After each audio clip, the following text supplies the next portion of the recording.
Hi, I'm Matt Johnson from The, and you're watching Music News. Subscribe here.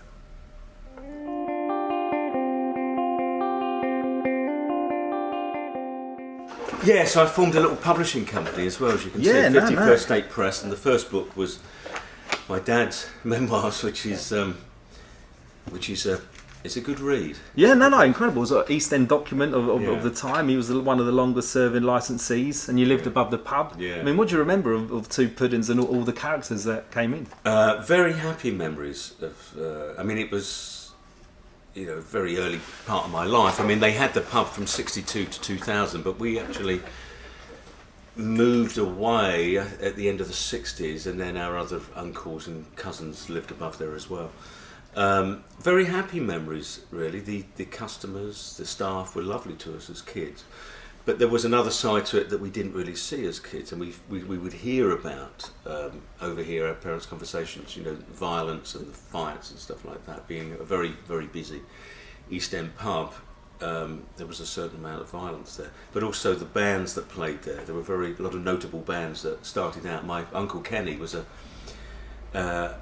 London's top music promoter at that time, and he promoted people, pretty much everyone but the Beatles actually. I think he nearly promoted them, but it fell through. But the Kinks and the Who, John Lee Hooker, pretty much everybody. And they would play in the pub? Yeah, as well. And he had another place up the road called the Lotus Ballrooms, and he would book them above the Two Puddings and in his own club as well. So, and he'd also book other venues around the country as well. So. Fantastic. You mentioned, the violence there. Did any of those characters, sort of violent characters, creep into the scripts for Hyena by any chance?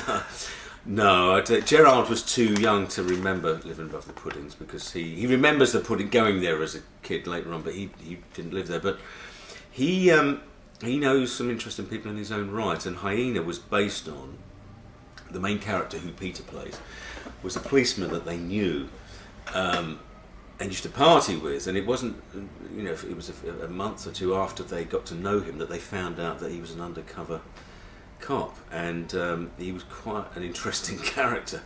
Didn't exactly play by the rules. So the film is based on a lot of personal research by Gerard. Not only the lead character, but he also got to know the police, the straight police, as well as some more corrupt police that told him a lot of information off the record about what went on.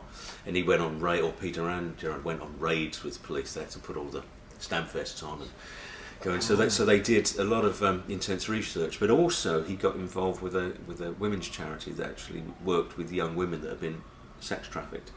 And he said that was the most moving and upsetting part of all of his research, really. And these young women were telling these stories the things that were happening to them. So the things that you see in the film is all based on stuff that he's been told by people that have actually experienced it. And he even had to tone things down because people said, "Whoa, it's a bit strong" or whatever. But he's toned it down. This stuff is happening in London all over the place, behind closed doors. And the police said to him, "You would not believe the stuff that we're now finding behind closed doors in central London. Severed heads and women that have had all God knows what done to them. This is going on now, and it's something that we don't like to think about, really. We'd rather think about nice things, but he's tried to deal with it in quite an unflinching, honest way. And I think with Gerard, he's very influenced by European cinema more than American cinema, and I'm not quite sure. He's told me what he thinks the next project's going to be, but it's probably going to be quite different to this. He doesn't want to get stuck into one type of genre. He enjoys multiple genres, and he wants to experiment with different aspects of cinema. But one thing is, it's all based on true stories. Yeah. Oh my God. But going back to the pub, the I know it's no longer there. It's buried underneath Stratford Shopping Centre, but the building is there, but it's now some sort of nightclub or whatever. But the building is still there. It's next to the old town hall. Oh, okay, great stuff. But I know you're involved in Save Shoreditch, and we mentioned before that the area is sort of changing a lot. Why is that so close to your heart? Well, I'm a conservationist, and I think that with old buildings and conservation areas generally, it's a case of looking after them for the next generation or two. You know, we're just temporary custodians, and what's upsetting for me is that London historically was quite a low-rise city. You know, we don't get many blue skies or sunshine as it is, but that was one of the defining features of it.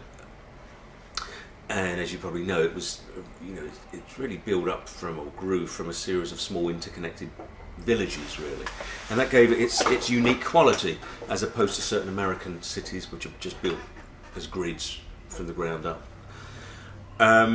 What's upsetting recently, I think in about 2004, there was something called the London Plan that was brought in. The London Plan was actually brought in by Ken Livingstone, unfortunately, who should have known better. But what it did, it gave the Mayor's Office, the London Mayor's Office, the right to overrule all local authorities in terms of inappropriate developments in the area. So, for instance, in Shoreditch we have a development at the Goods Yard, and they're planning to put. And this part of Shoreditch is a conservation area. It's and that site generally is surrounded by conservation areas, including Spitalfields, Brick Lane. They're planning to build 2 55-storey skyscrapers. Now, these things belong in Canary Wharf. They don't belong here. And there's a massive line of skyscrapers that they intend to build, which is going to cast the entire area into shadow, permanent shadow. Now, the local community are up in arms about this, and even the local authority, Hackney, I'm not sure about Tower Hamlets yet because it straddles both borders, but Hackney have come out against it and said we don't want it. Even if the local authority and the local community wholeheartedly reject this inappropriate development, Boris Johnson can just overturn them because of the London Plan and force it through. And he's publicly gone on record and said the developers are my friends.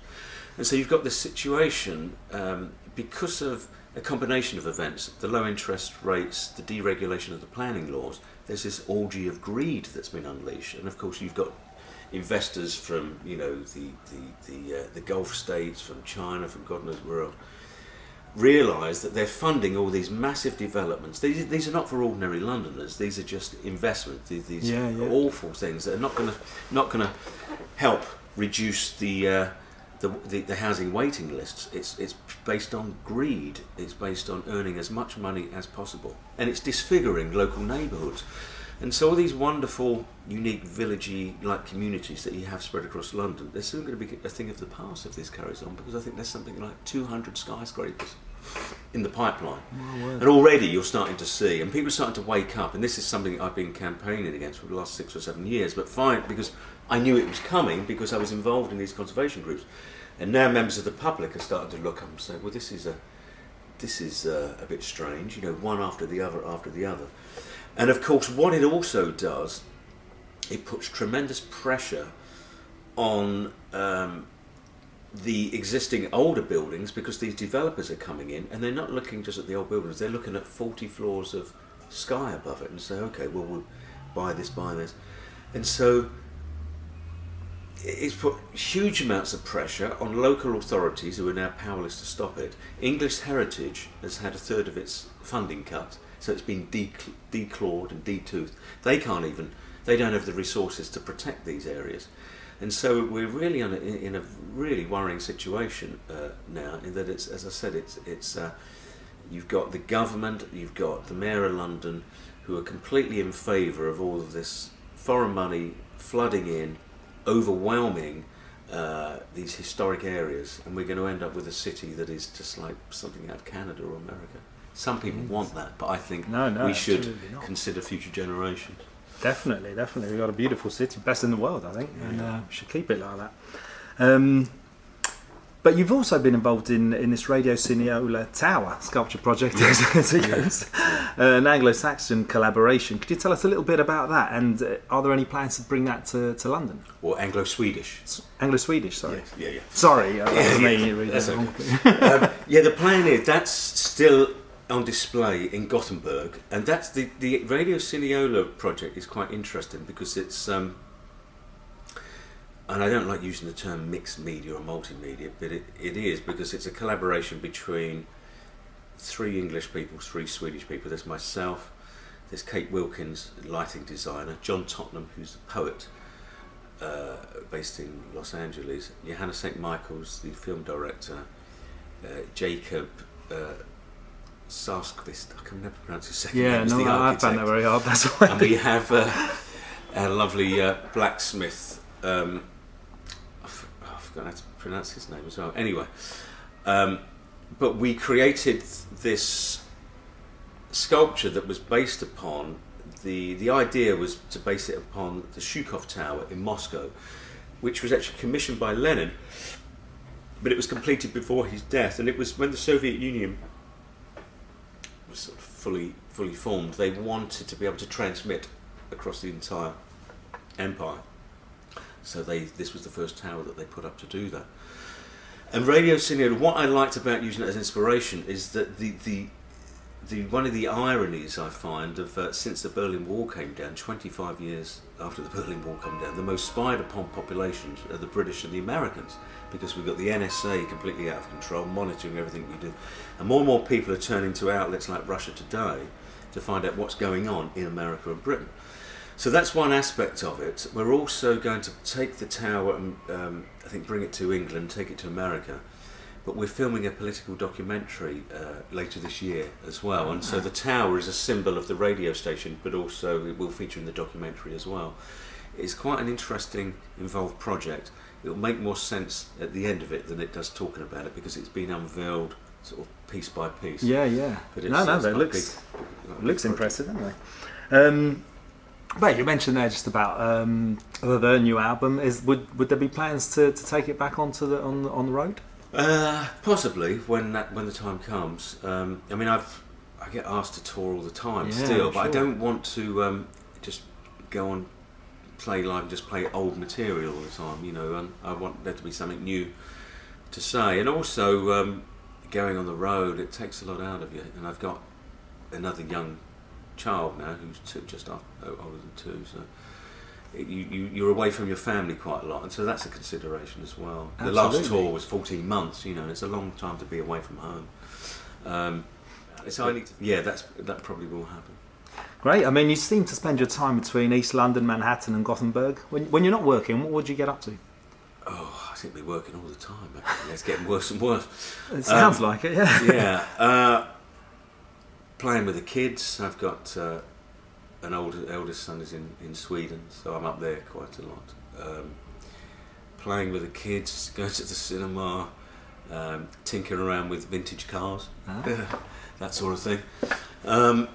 Just socialising, reading up. There's always plenty to do, as you know. You're a busy man yourself. Lastly, what would your advice be to anyone thinking about going to see Hyena? I would say be prepared for a bit of some brutal realism, but it's got fantastic performances throughout. It's a very, very strong film. It looks beautiful. I think it sounds beautiful as well. It's funny in points as well. You know, it's got a black humour within it. But if you are highly sensitive and you prefer romantic comedies, it's probably not the film for you. But if you like your films to be quite strong, pugnacious, with something to say, then I'd say it's worth checking Hyena out. Fantastic.